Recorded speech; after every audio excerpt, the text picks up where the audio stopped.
منا کی وادی کے اندر کائنات کا ایک انوکھا باب رقم ہوتا ہے. یہ بھی امتحان ہے حضرت ابراہیم خلیل اللہ کا. اس خاندان نے قدم قدم پہ امتحان دیے. پہلے اولاد نہیں ہے، یہ صدمہ سہا. پھر اولاد ہوئی تو کہا وادی غیر ذی زرع میں چھوڑا. اللہ کا حکم مانا اور وہیں اپنی اولاد کو اور اپنی زوجہ کو چھوڑ چلے آئے. فلسطین میں آ کے آباد ہو گئے. فلما بلغ ماہ السعی، قرآن بتاتا جب وہ چلنے کے قابل ہوئے. ایک روایت میں 7 سال 8 سال یا 9 سال عمر، بعض نے بلغہ سے بلوغت کی عمر مراد لی ہے. اب حکم ہوتا ہے جاؤ ملاؤ. لیکن یار میں جدہ گیا تو وہاں ایک دوست کے ہاں ٹھہرا، تو اس گھر کے اندر کھلونوں کی بوریاں تھیں. تو میں نے اس کو کہا کہ آپ یہ کوئی کاروبار کرتے ہیں؟ تو اس کا دوست بھی تھا ساتھ، تو وہ مسکرا کے کہنے لگا کہ یہ کاروبار نہیں کرتا، بڑی دیر کے بعد اللہ نے اس کو بیٹا دیا ہے. تو اب یہ پاکستان جا رہا ہے، تو جب بھی بازار جاتا ہے 10-20 کھلونے خرید لاتا ہے. تو یہ کتنی بوریاں کھلونوں کی بھر گئی ہیں، تو یہ بک کروائے گا، ایسے تو نہیں اتنے جا سکتے. تو یار اتنے عرصے کے بعد بیٹا ہوا اور باپ ملنے جا رہا ہے، تو اس نے کھلونے جمع کیے. لیکن یہ کیسا باپ ہے جس کو حکم ہوتا ہے اتنے طویل عرصے کے بعد بیٹے کو ملنے جا رہے ہو، ایک چھری لے لو، ایک رسی لے لو. یار ان کے نام باقی ہیں تو یوں ہی باقی نہیں ہیں. امتحان کتنے بڑے تھے. کہا جاؤ، لیکن ہاتھ میں رسی لے جاؤ، ہاتھ میں چھری لے جاؤ. حضرت خلیل اللہ پہنچتے ہیں، اپنی زوجہ سے ملے اور کہا بیٹے کو تیار کر دو، دوست کی دعوت پہ جانا ہے. مانگ سجا دی جاتی ہے، بیٹے کو نئے کپڑے پہنا دیے جاتے ہیں. اللہ اکبر. بیٹے کو لے کر نکلے. یار بیٹا ان فوان شباب میں ہو، چڑھتی جوانی ہو، تو باپ دیکھ کر کے کتنا خوش ہوتا ہے. اور پھر اس کا بیٹا بھی اکلوتا ہو، اور بیٹا بھی بڑھاپے کا سہارا ہو، عصائے پیری ہو، رب سے مانگ مانگ کے لیا ہو. اور پھر بیٹا بھی وہ جس کی پیشانی میں محمد کا نور چمک رہا ہے. ایسا بیٹا تو چہرے کی بلائیں لینے کو جی چاہتا ہے. لیکن حضرت خلیل اللہ اللہ کے حکم پہ اس بیٹے کو ذبح کرنے کے لیے ہاتھ میں چھری اور رسی دبائے منا کی وادی کی طرف بڑھ رہے ہیں. شیطان نے سمجھا کہ اس سے نازک مرحلہ اس خاندان پہ نہیں آ سکتا. حضرت حاجرہ کے پاس پہنچا. پتہ ہے شہزادے کدھر گئے ہیں؟ کہا ان کے باپ لے گئے ہیں دوست سے ملاقات کروانے کے لیے. کہا نہیں، وہ ان کو ذبح کرنا چاہتے ہیں. کہا سوچ کے بات کر، وہ باپ ہے ذبح کرے گا؟ کبھی باپ بھی بیٹے کو ذبح کرتا ہے اور بے قصور ذبح کرے گا؟ میں جانتی ہوں کتنی آہ سحرگاہی کا نتیجہ ہے وہ بیٹا. اللہ سے کتنی رو رو کے دعائیں مانگی اور وہ فرزند ملا. کہا وہ اللہ کا حکم سمجھتے ہیں. تو حضرت حاجرہ نے کہا ظالم تو کہیں شیطان تو نہیں؟ اگر رب کا حکم ہے، میری گود میں ایک اسماعیل ہے، کاش 1000 اسماعیل ہوتا، راہ خدا میں قربان کر دیتی.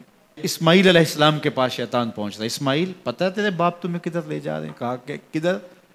کہا کہ وہ ذبح کرنے لے جا رہے ہیں. کہا تم سوچ کے بات کرو.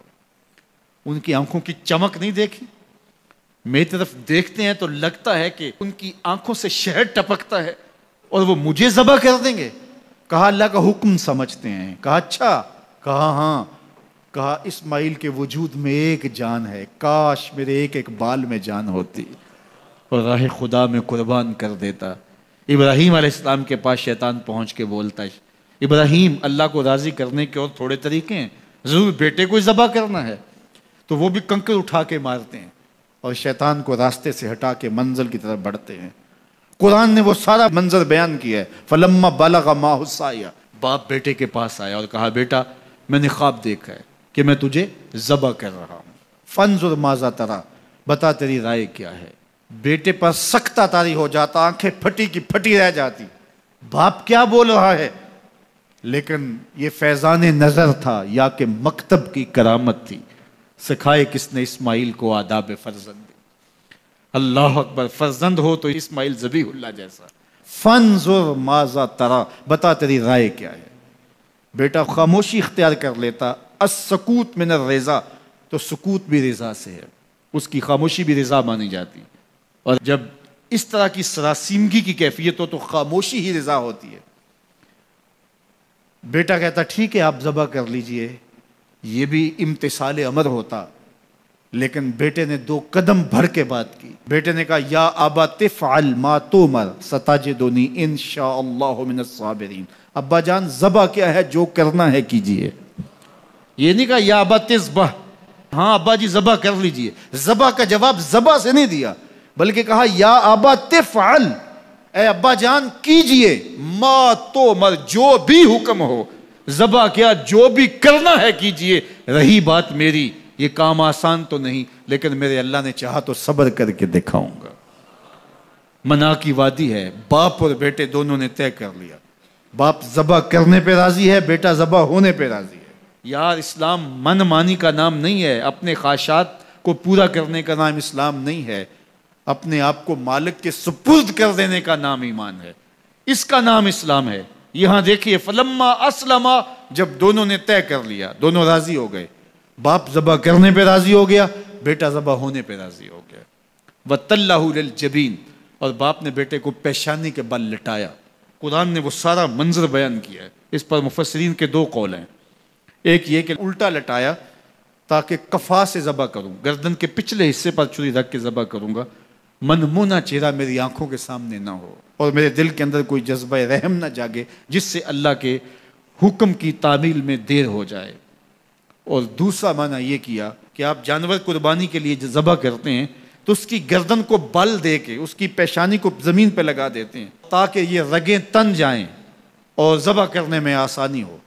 حضرت اسماعیل کی معصوم گردن کو بل دے کر کے ان کی پیشانی پتھر کے ساتھ جوڑی گئی۔ وَتَلَّهُ لِلْجَبِينِ، پیشانی کے بل یوں لٹایا گیا کہ گردن کھل جائے اور بیٹے کو ذبح کرنا آسان ہو۔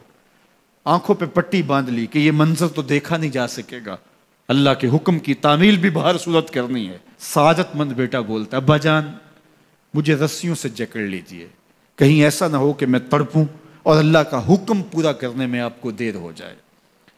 باپ بیٹے کو رسیوں سے جکڑ لیتا ہے، ہاتھ میں چھری پکڑی ہے، ذبح کرنے لگتے ہیں تو بیٹا بولتا ہے ابا جان رسیاں کھول دیجئے۔ کیوں؟ آپ کا منصوبہ، آپ کا پروگرام تبدیل ہو گیا؟ کہا نہیں۔ تو پھر کیوں رسیاں کھولوں؟ کہا کہیں ایسا نہ ہو کہ کل کا مورخ لکھے کہ باپ ذبح کرنا چاہتا تھا، بیٹا ہونا نہیں چاہتا تھا، باپ نے باندھ کے کیا۔ کھول دیجئے، نہیں تڑپوں گا۔ رسیاں کھل جاتی ہیں، بیٹا پیشانی کے بل لٹایا ہوا ہے، ہاتھ میں چھری پکڑی ہے، منا کی وادی ہے، کارکنان قضاء و قدر کی چیخیں نکل رہی ہیں، حوریں تھرا رہی ہیں، زمانہ کانپ رہا ہے، منا کی وادیوں پر تھر تھراہٹ ہے، مالک قیامت آنے والی ہے، فرشتے بھی پوچھ رہے ہیں کہ مالک کیا ہونے والا ہے۔ کہا تم کہتے تھے انسان کو پیدا کر رہا ہے، سجدے تو ہم کریں گے، ذرا میرے بندے کی ادا تو دیکھو، ذرا میرے بندے کا انداز محبت تو دیکھو، میری فرما برداری، انقیاد امر اور اطاعت اور امتثال امر کی مثال تو دیکھو، ذرا دیکھو میرا بندہ میرے حکم کی تعمیل کیسے کر رہا ہے۔ اللہ اکبر، کائنات آنکھیں جھپک رہی ہے، سورج منہ چھپا رہا ہے کہ یہ منظر دیکھا نہیں جا رہا، اور منا کی وادی تھر تھر کانپ رہی ہے کہ ایک بوڑھا باپ ہاتھ میں چھری پکڑے اپنے نونہال فرزند کو ذبح کرنا چاہ رہا ہے۔ عجیب منظر ہے کائنات کے اندر۔ حضرت ابراہیم آگے بڑھے، بیٹے کی گردن پہ چھری رکھی اور پوری قوت کے ساتھ چھری کو جنبش دی۔ اللہ اکبر، لیکن ایک بال بھی نہیں کٹا۔ پاس پڑے پتھر پر چھری کو مارا، لما تقطع یا سکین، چھری کاٹتی کیوں نہیں؟ تو چھری نے آواز دیا الخلیل یامرنی والجلیل ینہانی، خلیل مجھے کاٹنے کا کہتا ہے، رب جلیل کہتا ہے خبردار ایک بال بھی کاٹا تھا۔ کہا چھری تیرا کام تو کاٹنا ہوتا ہے۔ کہا حضرت آگ کا کام بھی تو جلانا تھا، جس نے آگ کو جلانے سے روکا تھا آج اس نے مجھے کاٹنے سے روک دیا۔ اس کا یہ مفہوم بھی نکالا جا سکتا تھا کہ میں نے تو چھری چلا دی، اب چھری نے کچھ نہیں کیا تو میرا کیا قصور۔ اللہ اکبر، دوبارہ چھری تیز کی اور حلق پر چھری کی نوک رکھی اور اپنا سارا وزن ڈال دیا، گردن کٹ گئی، خون بہنے لگا، اور دل میں تھا کہ اتنا بڑا کام جو میں نے کر لیا۔ لیکن جب پٹی کھولی تو دیکھا منظر بدلا ہوا ہے، جس کو بیٹا سمجھ کے ذبح کیا وہ بیٹا نہیں تھا، دمبا تھا، اور جبریل امین پاس کھڑے ہیں اور اسماعیل مسکرا رہے ہیں، بے ساختہ زبان سے نکلا اللہ اکبر۔ تو حضرت اسماعیل بولے لا الہ الا اللہ واللہ اکبر، جبریل بولے اللہ اکبر وللہ الحمد۔ اب یقین تھا کہ یہ سارا اہتمام ادھر سے، جبریل کا آنا اور دمبا پڑا ہے اور ذبح پڑا ہے اور جبریل امین موجود ہیں تو یہ یہی لے کر آئے ہوں گے، اور بیٹا مسکرا رہا ہے۔ یہ سارا منظر، یہ قرینہ حالیہ بتا رہا تھا کہ یہ سارا الوہی اہتمام ہے، رب نے قربانی قبول کر لی۔ لیکن صرف اتنا ہی نہیں ہوا کہ یہ قرینہ حالیہ آپ کو یقین دلاتا، بلکہ منا کی وادی چمکنے لگی اور وحی کے اجالوں سے پوری وادی روشن ہو گئی، اور آواز آنے لگی وَنَادَيْنَاهُ أَن يَا إِبْرَاهِيمُ قَدْ صَدَّقْتَ الرُّؤْيَا إِنَّا كَذَلِكَ نَجْزِي الْمُحْسِنِينَ۔